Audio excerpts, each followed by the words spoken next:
Hello বন্ধুরা, চলে এসেছি নতুন একটি ব্লগ নিয়ে।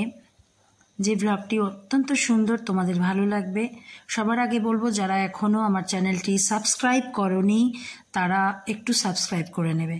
চলো বন্ধুরা, আমরা চলে এসেছি আজকে ছোট্ট একটা ব্লগ, 3 মিনিটের একটা ব্লগ। তো আমরা এখানে চলে এসেছি আজকে শেওড়াফুলি বৈদ্যবাটি রাজবাড়ি, প্রাচীন রাজবাড়ি।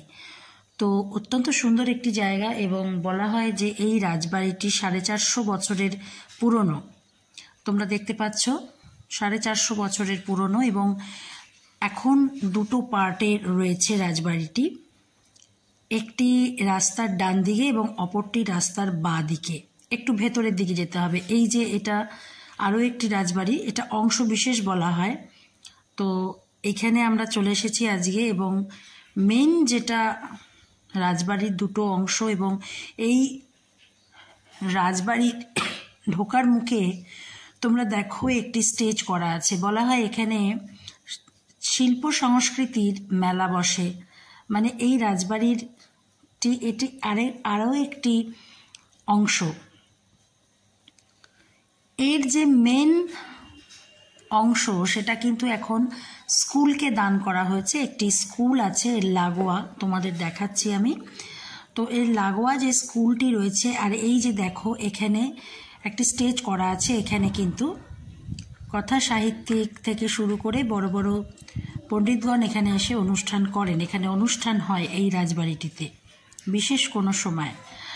তো এই যে পুরো রাজবাড়িটি তোমরা দেখতে পাচ্ছ, এটা আরও একটি রাজবাড়ি। মানে দুটো রাজবাড়ি এখানে, কিন্তু একটাই কিন্তু দুটো পার্টে রয়েছে। এখানে কিন্তু শরিকিরাও রয়েছেন, তারা এখানে থাকেন। কিছু কিছু কিছু অংশে কিছু মানুষজন এখানে থাকেন। এই অংশটি কিন্তু একদম লোকজন নেই বললেই চলে, পোড়ো বাড়ির মতন হয়ে রয়েছে এটা। তো বন্ধুরা, তোমরা এই রাজবাড়িটি দেখতে আসতে পারো।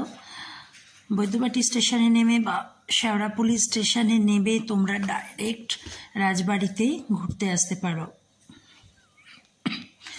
অটো বা টোটোর সাহায্যে। তো বন্ধুরা, আমি চলে এসেছি একদম শেষের দিকে। তো এই দেখো পুরো স্কুল, এটা পুরো স্কুলকে দান করা হয়েছে। রাজবাড়ির যে অংশটি সামনে পুরো স্কুলকে দান করা রয়েছে, এবং সামনে বিরাট একটি মাঠ রয়েছে। তো বন্ধুরা, তোমরা এই ছোট্ট একদিনের ট্রিপে এখানে কিন্তু দেখা করে যেতে পারো। ছোট্ট একটি ট্রিপ তোমরা এখানে করতে পারো। আর সব থেকে দেখবার মতো বিষয় যেটা, সেটা হচ্ছে সর্বমঙ্গলা মায়ের মন্দির। অত্যন্ত প্রাচীন মন্দির এটি, এবং মা এখানে খুব জাগ্রত। মা দুর্গাকে এখানে পূজন করা হয়। তো বন্ধুরা, তোমরা অনেক ভালো থেকো, সুস্থ থেকো, ভালো থেকো। নতুন নতুন ব্লগের আশায় আমাকে সাবস্ক্রাইব